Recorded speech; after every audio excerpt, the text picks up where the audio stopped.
കേരളത്തിന്റെ കുംഭമേള എന്നാണ് മഹാമാഘ മഹോത്സവത്തെ വിശേഷിപ്പിച്ചത്. വലിയ പരിമിതികളൊക്കെ ഉണ്ടായിട്ടും അതിനെയൊക്കെ അതിജീവിച്ച് വിജയകരമായി അത് നടപ്പാക്കി. മാധ്യമങ്ങളുടെയൊക്കെ തിരസ്കരണത്തിനിടയിലും അതിലേക്ക് ജനങ്ങൾ ഒഴുകിയെത്തുന്ന ഒരു കാഴ്ചയുണ്ടായി. അപ്പോൾ നേരത്തെ മറ്റ് സംസ്ഥാനങ്ങളിൽ നടക്കുമ്പോൾ യോഗി ആദിത്യനാഥ് പങ്കെടുക്കുന്നു, പ്രധാനമന്ത്രി നരേന്ദ്രമോദി പങ്കെടുക്കുന്നു. അത്തരത്തിൽ കേരളത്തിലും ഈ ഈ ഈ കുംഭമേളയ്ക്ക് സമാനമായ പരിപാടികൾ സംഘടിപ്പിക്കുമ്പോൾ ഒരുപക്ഷെ ഇന്ത്യൻ പ്രധാനമന്ത്രി വന്നേക്കാം. കേരളത്തിന്റെ ചരിത്രത്തെ തന്നെ മാറ്റിമറിക്കാൻ കഴിയുന്ന രീതിയിൽ ഇത്തരത്തിലുള്ള പരിപാടികൾ സംഘടിപ്പിക്കുന്നതിലൂടെ സാധിക്കും. അത് തെറ്റാണോ ശരിയാണോ? അല്ല, അതിൽ തെറ്റെന്നൊന്നും പറയാൻ പറ്റില്ല. അത് ശരിയാണ് തന്നെ. ഇത്തരം കാര്യങ്ങൾ ഒരു സിവിലൈസേഷൻ്റെ മറവിയിൽ ചില കാര്യങ്ങൾ പെട്ടുപോകും, പല കാരണങ്ങളുണ്ട്. അത് പക്ഷേ പുനരുജ്ജീവിച്ച് വരും. പുനരുജ്ജീവിച്ച് വരുന്നതിൻ്റെ അടയാളങ്ങൾ നമുക്ക് ഇടയ്ക്കിടയ്ക്ക് കാണാൻ പറ്റും. ശ്രീജി ഓർക്കണുണ്ട്, കുറേ കാലം മുമ്പ് ഇറങ്ങിയ ഒരു പാട്ടാണ്, സിനിമാ പാട്ടല്ല അത്. ഐ തിങ്ക് ഒരു ആൽബത്തിലാണെന്ന് തോന്നുന്നു, യേശുദാസിൻ്റെ മാമാങ്കം പലകുറി കൊണ്ടാടി നിളയുടെ തീരങ്ങൾ നാവായി. ഇപ്പം മാമാങ്കം നാവായിൽ തന്നെ, തിരുനാവായി നിളയുടെ തീരം. അപ്പോൾ എത്രയോ വർഷങ്ങൾക്ക് മുമ്പ് അങ്ങനെ ഒരു പാട്ട് എഴുതാനും പാടാനും റെക്കോർഡ് ചെയ്യാനും ഉള്ള പ്രചോദനം എന്തായിരുന്നു? അത് സിവിലൈസേഷണൽ മെമ്മറി ഇടയ്ക്ക് ഓർമ്മയിൽ വരുന്നതാണ്. നമ്മളുടെ ചെറുപ്പകാലത്തെ ചില സംഭവങ്ങൾ അത്യപൂർവമായ ചില സമയത്ത്, അത് ചിലപ്പോൾ രാത്രിയിലാവും, ഉച്ചയ്ക്കാവും, രാവിലെ ആകാം, ടപ്പെന്ന് പറയും നമ്മുടെ ഓർമ്മയിൽ ഇങ്ങനെ വരും ഒരു സംഭവം. അത് ഓർക്കുന്നു, അപ്പോഴത്തേക്ക് നമ്മൾ തിരക്കിലാണ് അത് കഴിയുന്നത്. അതൊരു ഓർമ്മപ്പെടുത്തലാണ്. നമ്മളുടെ ഭൂതകാലം നമ്മളെ ഇടയ്ക്കിടയ്ക്ക് ചില കാര്യങ്ങൾ, ചിലത് നല്ലതായിരിക്കാം, ചിലത് ചീത്തയായിരിക്കാം, നമുക്ക് ഉണ്ടായ സംഭവമായിരിക്കാം, നമ്മൾ അപമാനിതനായ സംഭവമായിരിക്കാം, അല്ലെങ്കിൽ നമുക്ക് സന്തോഷമുണ്ടായ എന്തുമായിക്കോട്ടെ, ദ ഹിസ്റ്ററി ഇടയ്ക്ക് നമ്മളുടെ മനസ്സിൽ കൂടെ ചില്ലും പറഞ്ഞിങ്ങനെ കടന്നു പോകും. ഇത് നമുക്ക് മൊത്തത്തിൽ സംഭവിക്കുമ്പോൾ അതിന് സിവിലൈസേഷണൽ മെമ്മറി എന്ന് പറയും. മറ്റേത് നമ്മുടെ വ്യക്തിപരമായ മെമ്മറിയാണ്. ഇത് ഹോൾ സിവിലൈസേഷൻ്റെ മെമ്മറിയാണ്.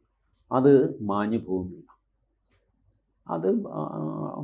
അതിൻ്റെ മാനിഫെസ്റ്റേഷനോടുകൂടി തിരിച്ചു വരും. അങ്ങനെയാണ് ഇതെല്ലാം തിരിച്ചു വരുന്നത്.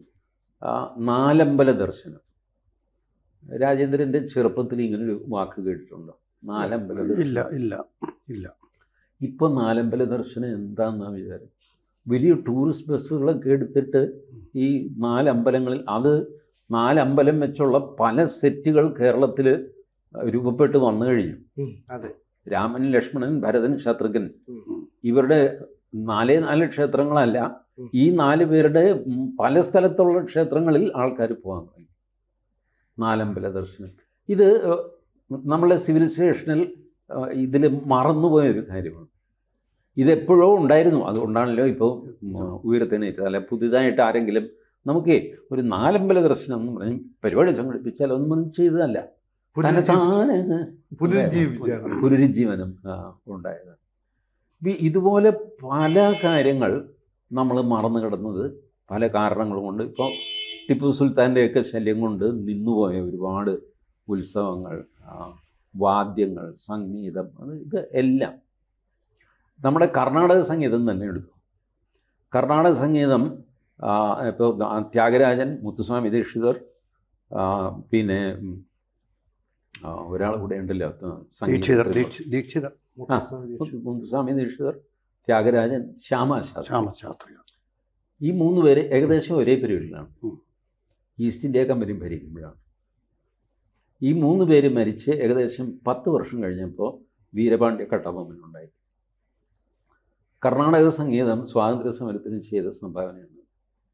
അവർ ചെയ്ത് ഈ ത്യാഗരാജൻ്റെ കയ്യിൽ തോക്കുമില്ല, കാശുമില്ല, അപ്പം യുദ്ധം ചെയ്യാൻ അങ്ങനത്തെ ടൈപ്പല്ല. സംഗീതത്തിലൂടെ ജനങ്ങളെ ഒരുമിച്ച് നിർത്തിയിട്ട് ദേശീയ വികാരം നിലനിർത്തിയിട്ട് അദ്ദേഹം മരിച്ചു പോയെങ്കിലും പിന്നെയും 10 വർഷം എടുത്ത് വീരപാണ്ഡ്യ കട്ടബൊമ്മൻ ഉദയം ചെയ്തു. 10 വർഷം കഴിഞ്ഞപ്പോൾ ഇവിടെ വേലുത്തമ്പി ദളവ ഉണ്ടാവും. അപ്പോൾ ഈ രീതിയിൽ സിവിലൈസേഷണൽ മെമ്മറി, യുദ്ധത്തിൻ്റെ, വഴക്കിൻ്റെ, കഷ്ടതയുടെ, ഒരുമിച്ച് നിന്നതിൻ്റെ, ഒരുമിച്ച് ജയിച്ചതിൻ്റെ, ഒരുമിച്ച് പരാജയപ്പെട്ടതിൻ്റെ, ഇതെല്ലാം വരും. അതിൽ ഒരു ഉത്സവമായിട്ടാണ് ഞാനിത് കാണുന്നത്. അതൊരു സന്തോഷകരമായ തിരിച്ചുവരവാണ്. അതൊരു റിവൈവലിസം ആയിട്ട് അതിനെ പുച്ഛിക്കേണ്ട കാര്യമില്ല. ഈ പഴയ അനാചാരങ്ങൾ ദുരാചാരങ്ങളും ഒക്കെ ചിലപ്പോൾ തിരിച്ചു വരുമല്ലോ. ആ കൂട്ടത്തിൽ ഇതിനെ പെടുത്തരുത്. കാരണം ഇത് മൊത്തം സമൂഹത്തിൻ്റെ ഒരു സന്തോഷത്തിൻ്റെ കൂട്ടായ്മയുടെ ഒരു പ്രകടനമാണ്. അപ്പം അത് ആവശ്യമാണ്. അതിൻ്റെ സിഗ്നലായിട്ട് എൻ്റെ മനസ്സിൽ തോന്നിയത് പഴയ പാട്ടാണ്. അന്നേ ഇത് എത്രയോ വർഷങ്ങളായി ഈ പാട്ടിറങ്ങിയത്. എനിക്ക് തോന്നുന്നു കുറഞ്ഞൊരു 10-40 വർഷങ്ങളായി കാണാം പാട്ടിറങ്ങിയിട്ട്. 40 വർഷത്തിന് ശേഷമാണ് ആ പാട്ടിലെ വരികൾ സാക്ഷാത്കരിക്കപ്പെടുന്നത്. മാധ്യമങ്ങൾ ഈ കുംഭമേള, കേരള കുംഭമേള തിരസ്കരിച്ചു എന്ന് വേണമെങ്കിൽ പറയാം. പക്ഷേ ജനങ്ങൾ അങ്ങോട്ടേക്ക് ഒഴുകിയെത്തുകയായിരുന്നു. എന്താ മനസ്സിലാക്കാൻ പറ്റുക? TG മോഹൻദാസ് സാറ് പറഞ്ഞതുപോലെ തന്നെ ചില അംശങ്ങൾ നമ്മുടെ ചരിത്രത്തിൻ്റെയും അതുപോലെ തന്നെ പുരാണത്തിൻ്റെയും ചില അംശങ്ങൾ വളരെ പോസിറ്റീവായിട്ട്, അതായത് ധനാത്മകമായിട്ട് തന്നെ പുനർജനിക്കാറുണ്ട്. മറ്റൊരു ഉദാഹരണമാണ് നമ്മുടെ ഭജൻസ്. കഴിഞ്ഞ തവണത്തെ മൻ കി ബാത്തിൽ പ്രധാനമന്ത്രി നരേന്ദ്രമോദി തന്നെ പറയുകയുണ്ടായി, നമ്മുടെ രാജ്യത്തുടനീളം ഈ ഭജൻസ് എന്ന് പറയുന്നത് വീണ്ടും ഒരു പുനരുത്ഥാനത്തിൻ്റെ പാതയിലാണ്, വീണ്ടും വരികയാണെന്ന് പറഞ്ഞു. അപ്പോൾ കേരളത്തിലെ നന്ദഗോവിന്ദം എന്നുള്ള ഭജൻസ് നമുക്കറിയാം, അത് വലിയ വേലിയേറ്റമാണ്, യുവജനങ്ങൾക്കിടയിൽ ഒരു ഹരമായിട്ട് മാറിയിട്ടുണ്ട്.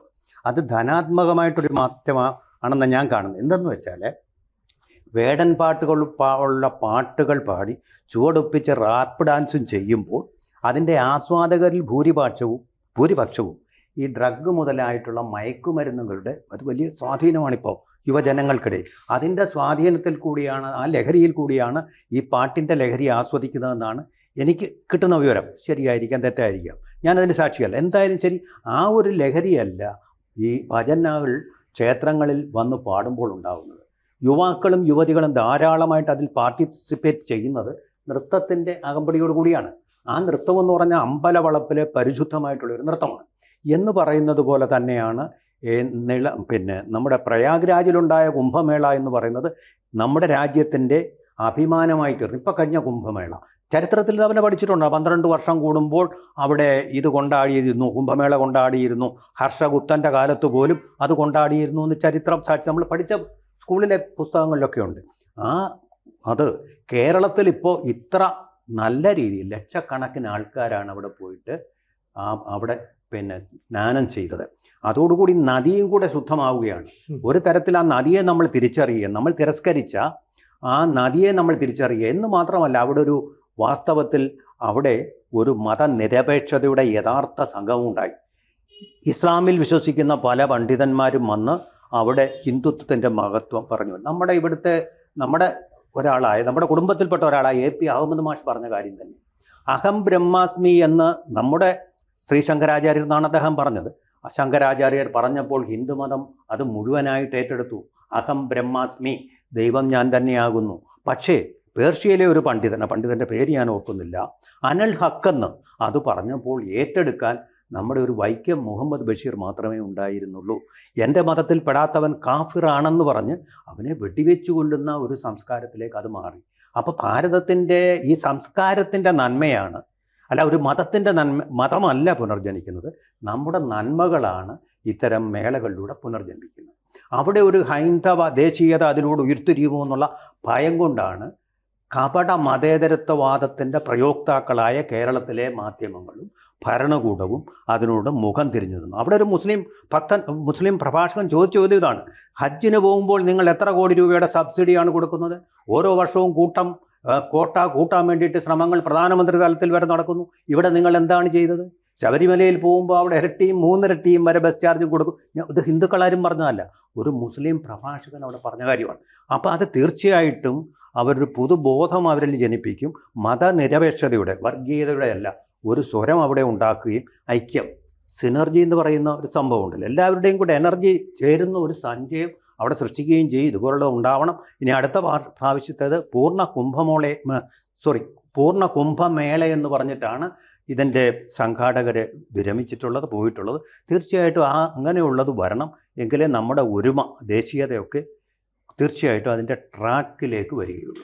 ഇന്ത്യൻ പ്രധാനമന്ത്രി നരേന്ദ്രമോദി തന്നെ നേരത്തെ കുംഭമേളയിൽ പങ്കെടുത്തു, സ്നാനം ചെയ്യുന്നു എന്നൊക്കെ പറഞ്ഞ് വലിയ വാർത്ത കിട്ടി. അതിനുശേഷം വലിയ തോതിലാണ് വിവിധ സംസ്ഥാനങ്ങളിൽ നിന്ന് ആൾക്കാർ വന്നത്.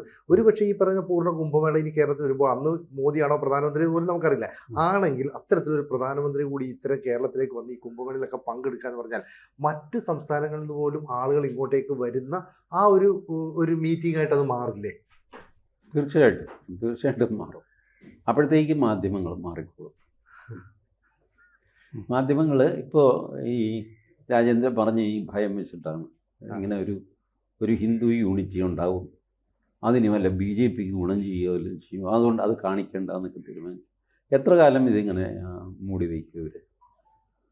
ഇതിങ്ങനെ മൂടി വെച്ചുകൊണ്ടിരുന്നു. ഒരു 40-45 വർഷം മുമ്പ് എനിക്ക് അറിയാം ശബരിമല ഇങ്ങനെ കവർ ചെയ്യുന്ന ഏർപ്പാടില്ല പത്രങ്ങളിൽ പോലും, അന്ന് TV ഇല്ല. പിന്നെ ശബരിമല മെല്ലെ കവർ ചെയ്യാൻ തുടങ്ങി. ഇന്നിപ്പോൾ ശബരിമല കവറേജ് എന്താ TV-യിൽ? ശബരിമലയിൽ ഇന്ന് എന്ന് പറഞ്ഞിട്ട് നട തുറപ്പ് എപ്പോഴാണ് അതാണ് എല്ലാം എഴുതി കാണിക്കുന്നു, ഒക്കെ ചെയ്യും. ആറ്റുകാൽ പൊങ്കാല TV-ക്കാർ മൈൻഡ് ചെയ്തുകൊണ്ടിരുന്നതല്ല, പക്ഷെ മൈൻഡ് ചെയ്യേണ്ടി വന്നു. കാരണം അവരുടെ സ്റ്റുഡിയോയുടെ മുമ്പിൽ വരെ അമ്മച്ചി കലവുമായിട്ട് ഇരിക്കാൻ തുടങ്ങി. പിന്നെ കവർ ചെയ്യാതിരിക്കുന്നു. സ്ത്രീകളുടെ ശബരിമല, ചോറ്റാനിക്കര മകം, ഗുരുവായൂർ ഏകാദശി, ഇങ്ങനെ ഓരോന്നായിട്ട് മൂക്കുകൊണ്ട് ഇക്ഷ വരച്ചിട്ട് ചാനലുകൾക്ക് കവർ ചെയ്യേണ്ടി വന്നു. ഇതും കവർ ചെയ്യേണ്ടി വരും. കവർ ചെയ്തില്ലെങ്കിൽ ചാനലുകൾക്ക് ക്ഷീണമാകും. കാരണം സോഷ്യൽ മീഡിയയിൽ പിരിക്കുകയല്ലേ. അതെ, സോഷ്യൽ മീഡിയയിൽ അതിമനോഹരമായ വിഷ്വൽസാണ് ഇതിൻ്റെ വരുന്നത്. ഞാൻ സോഷ്യൽ മീഡിയയിലാണ് കണ്ടത്, ഞാനവിടെ പോയില്ല. ബട്ട് സോഷ്യൽ മീഡിയയിൽ മെയിൻ സ്ട്രീം മീഡിയ എടുക്കുന്നതിനേക്കാൾ ഭംഗിയായിട്ട് അതിൻ്റെ കമൻ്ററി ചേർത്ത് എഡിറ്റ് ചെയ്ത് മനോഹരമായിട്ട് കാണിക്കുന്നു സോഷ്യൽ മീഡിയയിൽ. പിടിച്ചു നിന്നേ പറ്റുള്ളൂ ചാനലുകൾ അപ്രസക്തി. അല്ലെങ്കിൽ തന്നെ ഇപ്പം ചാനൽ അപ്രസക്തമായി. ഇപ്പം ചാനലുകൾ നോക്ക്, ഇവർ ജീവിച്ചു പോകുന്നത് എങ്ങനെയാണ്? ആത്മഹത്യയും കൊലപാതകവും അപകടവും മരണമുള്ള കൊണ്ടാണ്. അല്ലെങ്കിൽ വേറെ വാർത്തയൊന്നുമില്ല. പിന്നെ പലപ്പോഴും ട്രംപ് എന്തെങ്കിലും ഭ്രാന്ത് വിളിച്ച് പറയുമ്പോൾ ഇവിടെ തുള്ളല്ലോ. അത് എത്ര കൂടി വന്നു കഴിഞ്ഞാൽ 10 മിനിറ്റ്, അതിൽ കൂടുതലൊന്നും ചെയ്യാൻ പറ്റില്ല. അപ്പോൾ കൊലപാതകം, ആത്മഹത്യ, അപകടം, ഈ 3 സാധനം വെച്ചാണ് മലയാളം മീഡിയ കംപ്ലീറ്റ് ഓടുന്നത്. സിനിച്ചു നേരം വൈകുന്നേരം വരെ. ഞാൻ കുറച്ച് ദിവസം വീട്ടിൽ വിശ്രമത്തിലായിരുന്നു. അപ്പോൾ ഞാനിത് പ്രത്യേകം ശ്രദ്ധിച്ചു. ഓരോ ചാനലും രാവിലെ മുതൽ വൈകുന്നേരം വരെ എന്താ ഇവർ കാണിക്കുന്നത്? ഈ 3 സാധനങ്ങളാണ്. അത് തന്നെ കുറ്റപത്രം എന്ന് പറഞ്ഞ് കാണിക്കും, FIR എന്ന് പറഞ്ഞ് ഒരേ കൊലപാതകം തന്നെ മറിച്ചും മാറി മാറ്റി ക്രൈം എന്നൊക്കെ പറയും. ഈ സർക്കാരിൻ്റെ ഉദ്യമങ്ങൾ ഈ കുംഭമേള ഈ നീക്കത്തെ ഇല്ലാതാക്കാൻ ഒരുപാട് ശ്രമിച്ചു തുടക്കത്തിൽ തന്നെ. അപ്പോൾ ഒരുപാട് അനുമതികളൊക്കെ നിഷേധിച്ചുകൊണ്ടിരുന്നത്. അപ്പോൾ ശരിക്കും പറഞ്ഞാൽ ഇതിനകത്തൊരു രാഷ്ട്രീയം കൂടി ഇല്ല. LDFും UDFും ഒരുപോലെ ഇതിനെ ഭയപ്പെടുന്നു എന്നുള്ളൊരു സംശയമല്ല. അവരുടെ മതേതര നിലപാടുകൾക്ക് വിരുദ്ധമാണ്. മതേതരം എന്ന് പറയുന്നത് ഹിന്ദു വിരുദ്ധതയാണ് തെറ്റായിട്ട്. അതിൻ്റെ ഒരു സ്യൂഡോനിയമായിട്ടാണ് അവർ ഉപയോഗിക്കുന്നത്, അപരനാമമായിട്ട്, കപടനാമമായിട്ട് ഉപയോഗിക്കുന്നത്. ആ ഒരു സംസ്കാരമാണ് കേരളത്തിലെ മാധ്യമങ്ങളിലും എല്ലാം അതേ സംസ്കാരം തന്നെയാണ് വിളയാടുന്നത്. ശരിയായ മതേതരത്വമൊന്നുമില്ല, മതനിരപേക്ഷതയാണ് ശരിക്കും. അതെന്താണെന്ന് അവർക്ക് ഇതുവരെ ബോധ്യമായിട്ടില്ല. അതുകൊണ്ടാണല്ലോ വെള്ളാപ്പള്ളി നടേശനെ ചീത്ത പറയുകയും മതമാണ് പ്രശ്നമെന്ന് പറയുന്നത് മതനിരപേക്ഷതയാണെന്ന് അവർ പറയുകയും ആഖ്യാനം നടത്തുകയും ചെയ്യുന്നു. അപ്പോൾ ആ രീതിയിൽ ഇവിടെ നമുക്കറിയാം, ഇവിടെ തടസ്സപ്പെടുത്താൻ വേണ്ടി ഒരു സ്റ്റോപ്പ് മെമ്മോ വില്ലേജ് ഓഫീസറെ കൊണ്ട് ഒരു കാര്യവുമില്ല ഒരു സ്റ്റോപ്പ് മെമ്മോ കൊടുത്ത് ഒന്ന് ഭീഷണിപ്പെടുത്തുക. പക്ഷേ ഇതുപോലെ നിളയേക്കാൾ വലിയൊരു ആയിട്ടാണ് ആൾക്കാർ വരുന്നതെന്നൊരു ബോധ്യം ഗവൺമെൻറ്റിന് അന്ന് ഉണ്ടായില്ല. വലിയ തോതിൽ ആൾക്കാർ വന്നു. പക്ഷേ VD സതീശനെ പോലുള്ള കപട മതേതരവാദികൾ അങ്ങോട്ടൊന്ന് തിരിഞ്ഞൊന്ന് നോക്കുക പോലും ചെയ്യാത്തത് എന്തെന്ന് വെച്ചാൽ ഇത് നടക്കുന്നത് മലപ്പുറത്താണ്. അദ്ദേഹത്തിന് വോട്ടുകൾ നഷ്ടപ്പെട്ടു പോകുമോ, മുസ്ലിം ലീഗിൻ്റെ പിന്തുണ നഷ്ടപ്പെട്ടു പോകുമോ, അവർ മുറുമുറുക്കുമോ എന്നുള്ളത്. കാരണം എന്താണ്? ജിന്ന ആവശ്യപ്പെട്ട് രാജ്യം വിഭജിച്ചു. അതുപോലെ തന്നെ കേരളം വിഭജിച്ച് മുസ്ലിം ലീഗ് ആവശ്യപ്പെട്ടപ്പോൾ സപ്ത കക്ഷി മുന്നണി എന്ന് പറയുന്ന മഴവൽ മുന്നണിയുടെ കാലത്തുണ്ടാക്കിയ ജില്ലയാണ് മലപ്പുറം. ഇവിടെ മാത്രമല്ല, ഇതിനു മുമ്പ് നോക്കുന്നത് ഇതിപ്പോൾ തുടങ്ങിയതല്ലേ ഉള്ളൂ. അതെ, പമ്പ മണൽപ്പുറത്ത് നടക്കുന്നതാണ് മാരാമൺ കൺവെൻഷൻ. അതെ, എല്ലാ രാഷ്ട്രീയക്കാരും പോകും. അതേ പമ്പ മണൽപ്പുറത്താണ് ഹിന്ദുമത അയിരൂർ ചെറുകോൽപ്പുഴ ഹിന്ദുമത മഹാമണ്ഡലം. രാഷ്ട്രീയക്കാരൻ പോകില്ല. ശരിയാവാ പോയാൽ RSS ആയിട്ട് മുദ്ര കുത്തപ്പെടുമോ എന്നുള്ള ഭീതിയാണ്. കൂടുതൽ പബ്ലിസിറ്റി സാർ പറഞ്ഞ പോലെ ശരിയാണ്. ആ മാരാമൺ കൺവെൻഷൻ അവർക്ക് നല്ലപോലെ പണവും ഉണ്ട്. ഇത് പാവപ്പെട്ട NSS യോഗങ്ങളും പാവപ്പെട്ട ഇത് നടത്തുന്നൊരു ചരിത്ര പശ്ചാത്തലം ഒരു പക്ഷേ ആലോചിക്കുന്നില്ല. ചട്ടമ്പി സ്വാമികളാണ് ഇതിന് ആഹ്വാനം ചെയ്തത്. ക്ഷേത്രങ്ങളിലെ കെട്ടുകാഴ്ചകളൊക്കെ നിങ്ങൾ നിർത്തിവെക്കണം, ഇവിടെ വിജ്ഞാനപരമായിട്ടുള്ള പ്രഭാഷണങ്ങൾ ഉണ്ടാവണമെന്ന് പറഞ്ഞാണ് അദ്ദേഹം അവിടെ അതിന് ആരംഭം കുറിച്ചത്. അതുകൊണ്ട് വിദ്യാധിരാജ ചട്ടമ്പി സ്വാമികളെ വെച്ചുകൊണ്ടൊരു ഘോഷയാത്ര ഇതിന് മുന്നോടിയായിട്ട് അവിടെ നടത്താറുണ്ട്. ആ ചരിത്രമൊന്നും ഇവർക്ക് ബോധ്യമല്ല. അവർക്ക് മാരാമൺ കൺവെൻഷൻ, വിദേശത്തുനിന്ന് സായിപ്പന്മാർ വരുന്നു, പ്രഭാഷണം നടത്തുന്നു. ഇവിടെ പാവപ്പെട്ട ആൾക്കാർ, പ്രായണ പാവപ്പെട്ട ആൾക്കാരാണ് അവിടെ നടത്തുന്ന ആ ഓലപ്പന്തൽ കൊണ്ടാണ്, തെങ്ങോല കൊണ്ടുള്ള പന്തലുണ്ടല്ലോ, അതിനുള്ളിലായി നടത്തുന്നത്. അപ്പോൾ അവിടെയൊക്കെ ഒരു ശ്രദ്ധ വരുന്നില്ല. പിന്നെ കുറേ കരയോഗങ്ങൾ അവിടെ ഉള്ളത് കൊണ്ട് ഇതങ്ങ് നടന്നു പോകുന്നു എന്ന് മാത്രമേ ഉള്ളൂ. സാമ്പത്തികമായിട്ട് മാത്രമല്ല അതിൻ്റെ കൂടെ ഇതുണ്ടല്ലോ, കച്ചവടം. ആ, അതെ, അതെ. അതുകൊണ്ട് കുറേ ആളുകൾ ആൾക്കാർക്ക് ചെറിയ കച്ചവടങ്ങളാണ് അവിടെ. പണമില്ല, ക്രയശേഷി കുറവാണ് അവിടെ, മറ്റേതുപോലെ ഇല്ല. ചുരുക്കം പറഞ്ഞാൽ കേരളവും അതിന്റെ ഒരു സംസ്കാരത്തെ, പാരമ്പര്യത്തെ ഒരു കാര്യം കൂടെ അതിൻ്റെ പറയാം. വാസ്തവത്തിൽ അതിന് പബ്ലിസിറ്റി കൊടുക്കുന്നത് ദൂരദർശനാണ്. എല്ലാ പ്രാവശ്യവും അവിടെ പോയി റെക്കോർഡ് ചെയ്യും. ആ മറ്റൊരു ചാനലും അവിടെ വരാതെ തിരിഞ്ഞു നോക്കാറില്ല. അവസാന ദിവസവും ആദ്യ ദിവസവും ഒന്ന് വന്ന് 2 മിനിറ്റ് ന്യൂസിന് കൊടുക്കാൻ വേണ്ടി കൊടുത്തിട്ട് പോകും. ബാക്കി ഒരു ചാനലും ശ്രദ്ധിക്കത്തില്ല. ഒരു തവണ മാത്രം ഇന്ത്യൻ എക്സ്പ്രസിൻ്റെ ഒരു പ്രതിനിധി വന്ന് കണ്ടു. അല്ലെങ്കിൽ ദൂരദർശൻ മാത്രമാണ് ഈ എല്ലാ ദിവസങ്ങളിലും കവർ ചെയ്യുന്ന ഒരു ചാനൽ എന്ന് പറയുന്നത്. മാരാമൺ അങ്ങനെയല്ല, എല്ലാവരുടെയും വൻതോതിലുള്ള കവറേജ് അവിടെ കിട്ടും. അവർക്ക് പണവും ഉണ്ട്. അതൊക്കെ അങ്ങനെയാണ്.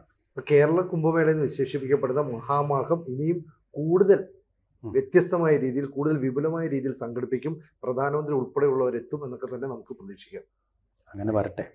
കൂടുതൽ വാർത്തകളും വിശേഷങ്ങളും നിങ്ങളിലേക്ക് എത്താൻ ABC മലയാളം സബ്സ്ക്രൈബ് ചെയ്യുക, ബെൽ ബട്ടണും അമർത്തുക.